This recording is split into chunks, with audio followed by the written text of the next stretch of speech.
வணக்கம். Welcome to டிடிஆரி creation. இதுக்கு முன்னாடி உள்ள ஸ்டிச் எல்லாமே நம்ம வந்து த்ரெட் ஒர்க்கில் பண்ணணும், சரிங்களா? த்ரெட் ஒர்க்கில் எல்லா ஸ்டிச்சஸும் நம்ம கற்றுக்கிட்டோம். இப்போ என்ன பண்ண போகிறோம்னா பீடு ஒர்க்கை பற்றி பார்க்க போகிறோம். இந்த பீடு ஒர்க்கு முதல்ல நீங்கள் என்ன பண்ணுறீங்கன்னா, ஜரி த்ரெட்டில் முதல்ல செயின் ஸ்டிச் போட்டிங்கல்ல, அது மாதிரி அதான் செயின் ஸ்டிச்சு. ஜரி த்ரெட்டில் நம்ம பீடு எப்படி கோத்து ஒரு ஸ்டிச் பண்ணுறது அப்படின்றது தான் பார்க்க போகிறோம், சரிங்களா? Sugar bead stitch. இந்த சுகர் பீடு ஸ்டிச்சுக்கு முதல்ல அந்த நீடில் சுகர் பீடை எப்படி வந்து கோக்கிறது அப்படின்றத பார்க்கலாம். பாருங்கள், நீடில் வந்து பீடுக்குள்ளே விட்டுக்கிட்டேன். 3 விரல் யூஸ் பண்ணுறோம். கட்டை விரல், ஆள்காட்டி விரல், நடு விரல். இந்த கட்டை விரலும் ஆள்காட்டி விரலும் நீடில் பிடிச்சிக்கும். நடு விரல் வந்து என்ன பண்ணோம் அப்படின்னா, நீடிலுக்குள்ளே போகிற பீடை இப்படி மேலே தள்ளி விடும், ஓகேங்களா? இப்போ நான் ஒரு பீடு தள்ளி விட்டுட்டேன். அடுத்த பீடை தள்ளுறதுக்கு திரும்ப அந்த பீடுக்குள்ளே விட்டுட்டு திரும்ப அதே மாதிரி தள்ளி இப்படி பிடிச்சிக்கணும். இந்த ஆள்காட்டி விரலில் பீடை பிடிக்கிறது ரொம்ப அழுத்தி பிடிக்கக்கூடாது, சும்மா லைட்டாக அது சதையோடு ஒட்டி இருக்கணும், அவ்வளோதானே ஒழிஞ்சி ரொம்ப ஃபோர்ஸாக அழுத்தி பிடிச்சிங்கன்னா உங்களுக்கு போடுறதுக்கு சரி வராது, வலியும் எடுத்துரும். அதனால் என்ன பண்ணுறீங்கன்னா, சும்மா பீடை பிடிச்சிருக்கணும், அந்த கீழே விழாமல் அந்த பீடை பிடிச்சிக்கணும் லைட்டாக, அவ்வளோதான், ஓகேங்களா? இப்போ எப்படி பிடிச்சிக்கணுன்றது தெரியுதா? திரும்பவும் சொல்கிறேன். கட்டை விரலும் ஆள்காட்டி விரலும் நீடில் பிடிச்சிருக்கோம். இந்த நடு விரலானது உள்ள பீடை வந்து மேலே அப்படி தள்ளிவிடும், சரிங்களா? சில பீடு வந்து நீடிலுக்குள்ளே போகாது, அதை விட்டுருங்க. எந்த பீடு நீடிலுக்குள்ளே போகுதோ அந்த பீடு எடுத்து இப்படி விடுறீங்க. இப்போ நான் ஒரு பீடு விடும் போதும் இப்படி மேலே ஏற்றணும் பாருங்கள். இப்போ நம்ம விடும் போது எல்லா பீடும் கீழே இறங்கும், சரிங்களா? இதுதான் மெத்தடு. பீடை வந்து நம்ம நீடிலுக்குள்ளே எப்படி லோட் பண்ணுறது அப்படின்றது தான் இப்போ உங்களுக்கு சொல்லி கொடுத்தேன். இப்போ இதுவரையும் புரிஞ்சுதுங்களா? இப்போ நான் என்ன பண்ண போகிறேன் அப்படின்னா, பீடை வந்து எப்படி நம்ம வந்து ஸ்டிச் பண்ண போகிறோம் அப்படின்றது தான் சொல்லித்தர போகிறேன். ஒரு பீடாக ஃபஸ்ட் எடுத்துக்கோங்க, ஏன்னா அப்போ தான் கற்றுக்குறீங்க அப்படின்றதுனால ஒரு பீடு. நான் இப்போ ஒரு பீடு மட்டும் எடுத்துக்கிட்டேன், பிடிச்சிக்கிட்டேன். நம்ம த்ரெட்டில் வந்து ஸ்டிச் பண்ணும்போது நீடில் வந்து ஸ்ட்ரெயிட் லைனாக இருக்கணும். அப்போ அந்த பீடை விட்டுறக்கூடாது. ஊசியை உள்ளே இறக்குனதுக்கு அப்புறம் தான் அந்த பீடை விடணும். விட்டுட்டிங்களா?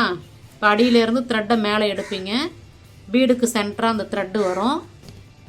வந்துருச்சிங்களா? முறுக்கு வரக்கூடாது, முறுக்கு வராதபடி போடணும். இப்போ முதல்ல செயின் கொடுங்க, அப்புறம் எப்படி நம்ம டைட் பண்ணுறதுன்றதை பார்க்கலாம். திரும்ப நான் ஒரு பீடு எடுக்கிறேன். நீடில் எப்போதுமே ஸ்ட்ரைட்டாக வச்சுக்கிட்டா தான் பீடு வந்து அடியில் இறங்கும். இதை பாருங்க.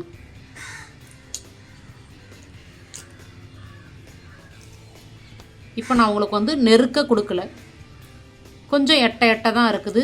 ஒரு பீடாக தான் நான் எடுத்துக்கிறேன், சரிங்களா? ஒரு பீடாக எப்படி போடுறதுங்கிறது ஒரு 5-6 பீடு ப்ராக்டிஸ் பண்ணுற வரைய போடுங்க. இப்போ பீடை வந்துட்டு இப்படி விட்டாலே த்ரெட்டுக்குள்ளே இறங்கிடும், இப்படி தள்ளி விட்டுற வேண்டியதான். இப்போ இது வரையும் நம்ம பீடு எப்படி செயின் போடுறதுன்னு பார்த்தோம், கோத்து. இப்போ பாருங்கள், நெருக்க எப்படி போடுறது. நெருக்க போடுறதுக்கு என்ன செய்யணும்னா, த்ரெட்டை வந்து அடியில் இழுத்துக்கணும், அவ்வளோதான். அடியில் டைட்டாக இழுத்துக்கிட்டு ஃபஸ்ட்டு ஸ்டார்டிங்கில் இது கொஞ்சம் கஷ்டமாக தான் இருக்கும். நம்ம பீடை கோத்து அப்படியே செயின் போடுறது ஈஸி. ஆனால் அது வந்து நம்ம என்ன செய்யணும் அப்படின்னா, ஒவ்வொரு பீடையும் நெருக்கமாக போடணும். அப்போ டைட் பண்ணிக்கணும், அடியில் வந்து த்ரெட்டை டைட் பண்ணணும், அவ்வளோதான். டைட் பண்ணி பொறுமையாக நீடில் ரொட்டேட் பண்ணி எடுக்கணும், சரிங்களா? ஃபஸ்ட்டு கற்றுக்கும் போது கொஞ்சம் கஷ்டமாக தெரிகிற மாதிரி தான் இருக்கும், ஆனால் ரொம்ப ஈஸி கற்றுக்கிட்டோன்னா. இங்கே பாருங்கள், நல்லா அடியில் டைட்டாக பிடிச்சி இழுத்துக்கிறோம். டைட்டாக இழுத்துக்கிட்டே தான் த்ரெட்டை வந்து மேலே லைட்டாக கொண்டு வரணும். இப்போ நான் ஒரு பீடாக உங்களுக்கு சொல்லி கொடுக்குறேன். ஃபஸ்ட்டு எட்ட எப்படி போடுறதுன்றத சொல்லிட்டேன். இப்போ நெருக்க எப்படி போடுறதுங்கிறத சொல்லி கொடுத்துக்கிட்டு இருக்கேன். பாருங்கள், அடியில் தான் த்ரெட்டை நான் இழுக்கிறேன். இழுத்துக்கிட்டே நம்ம நீடில் மேலே இழுத்தோம், ரொட்டேட் பண்ணி இழுத்தோம் அப்படின்னா அழகாக நெருக்க வந்துடும். இப்போ நான் ஒரு பீடாக எப்படி எடுத்து நெருக்க போடுறது அப்படின்றத சொல்லி கொடுத்துருக்கேன், சரிங்களா? அடியில் த்ரெட்டை இழுத்துக்கணும், அவ்வளோதான். ஃபஸ்ட்டு ஒரு பீடாக எப்படி எடுத்து போடுறதுங்கிறத கற்றுக்கோங்க, சரிங்களா? ஒரு லைன் ஃபுல்லாகவே அதே மாதிரி போடுங்க. அடுத்து என்ன பண்ணுறீங்க அப்படின்னா பீடை இப்போ லோட் பண்ணிக்கலாம் நிறைய. சரிங்களா? இங்கே பாருங்கள், அந்த நடு விரலால் பீடை தள்ளிக்கணும். நீடில் அப்படி கிராஸாக வச்சுக்கோங்க. ஃபஸ்ட்டு எடுக்கும் போது கிராஸாக வச்சுக்கோங்க. இப்போ நான் நிறைய லோட் பண்ணிட்டேன். ஓகேங்களா? இது வந்து த்ரெட் நீடில் தான், பீட் நீடில் கிடையாது. நம்ம என்ன பண்ணுறோம் அப்படின்னா ஃபஸ்ட்டு இதில் ப்ராக்டிஸ் பண்ணிக்கிறோம். அதுக்கப்புறம் பீடு நீடிலில் நம்ம போட அப்புறம் கற்றுக்கலாம். இப்போ நான் என்ன பண்ணுறேன் அப்படின்னா ரெண்டு பீடாக, எப்போதுமே சுகர் பீடு வந்து 2க்கு மேலே நம்ம லோட் பண்ணக்கூடாது அதிகமாக. சரிங்களா? இப்போ நான் அதில் 3 விட்டுருக்கேன். 2க்கு மேலே அதிகமாக லோட் பண்ணக்கூடாது. இப்போ 2 பீடாக போட்டு காமிக்கிறேன். அதே மாதிரி நெருக்க தான் கொடுக்கணும் செயின். இந்த பாருங்க, 2 பீடுக்கு ஒரு தடவை நம்ம அப்படியே லைட்டாக எடுத்தால் போதும், பீடு தானாக கீழே இறங்கிடும். வேறு ஒன்றும் செய்ய வேணாம். இந்த பாருங்க, அந்த 2 பீடை மட்டும் விட்டுட்டு மீதியை வந்து மேலே இழுத்துக்கணும். விரலால் நம்ம என்ன பண்ணணும் அப்படின்னா மேலே டைட்டாக்கி இழுத்துக்கணும். இப்போ இங்கே பாருங்கள், அவ்வளோதான். சரிங்களா? 2 பீடுக்கு மேலே நம்ம லோட் பண்ணி செயினில் கொடுக்கக்கூடாது. இங்கே லோட் பண்ணுறது நீடிலில் லோட் பண்ணிக்கலாம் நிறைய பீடு. ஆனால் கொடுக்கறது அங்கே செயினில் கொடுக்கறது 2 பீடுக்கு மேலே கொடுக்கக்கூடாது.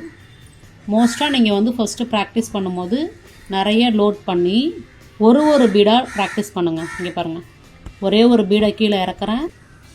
ஒரு பீடாகவே கொடுக்கணும். அடியில் டைட்டாக பிடிச்சி இழுத்துக்கணும். அப்போ தான் உங்களுக்கு வந்து கேப் இல்லாமல் வரும். சரிங்களா? இதே மாதிரியே கண்டினியூ பண்ணி போடுவீங்க. நான் அதோட லாட்டு போட்டு ஃபினிஷ் பண்ணிக்கிறேன். இது மாதிரி ஸ்ட்ரெயிட் லைனில் முதல்ல பீடு ஒரு பீடாக போடுறீங்க, கேப் வரும். அதை ஃபஸ்ட்டு ப்ராக்டிஸ் பண்ணதுக்கப்புறம் நெருக்க போடுறீங்க. சரிங்களா? சும்மா 4 பீடு போட்டதுக்கப்புறம் நெருக்க போட கற்றுக்காதீங்க. முதல்ல இந்த லைனில் பீடை முதல்ல ஒரு பீடாக போடுறீங்க செயினில். அதுக்கு அப்புறமேட்டு என்ன பண்ணுறீங்கன்னா ஒரு பீடாவே நெருக்க போட கற்றுக்குறீங்க. அப்புறமேட்டு என்ன பண்ணுறீங்கன்னா நிறைய பீடு லோட் பண்ணி ஒரு பீடாக நெருக்க போடுறீங்க. 2 பீடுக்கு மேலே வரக்கூடாது. சரிங்களா? நீங்கள் போடும் போதே நீங்கள் 2 பீடு கோத்துருக்கீங்களா 3 பீடு கோத்துருக்கீங்களான்றது எனக்கு தெரியும். அதனால் எனக்கு தெரியாதுன்னு நினச்சிக்கிட்டு நிறைய பீடு கோத்து நீங்கள் போட்டுறாதீங்க.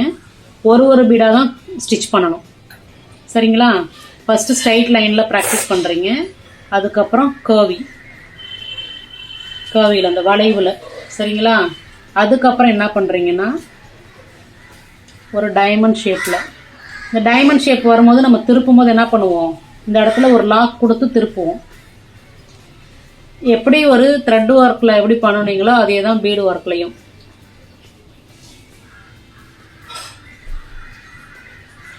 இந்த ஷேப் போடுவீங்க. அதுக்கப்புறம் சர்க்கிள் ஷேப்.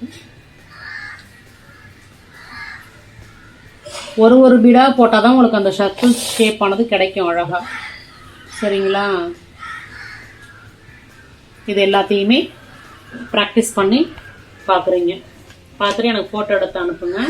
நான் பிக்சரும் காமிக்கிறேன் பாருங்கள். சுகர் பீடு ஸ்டிச்சில் ஒரு ஸ்ட்ரைட் லைனு, கர்வி வந்து நல்லா நல்லா வளைஞ்சி போடுங்க. Diamond shape, circle. இந்த பிக்சரும் வந்து ப்ராக்டிஸ் பண்ணுறதா இருந்தால் ஏன்னா நம்ம எந்த அளவு ப்ராக்டிஸ் பண்ணுறோமோ அந்த அளவு நமக்கு வந்து பர்ஃபெக்ட் ஆகும். அதுக்காக தான். சரிங்களா? நன்றி, வணக்கம்.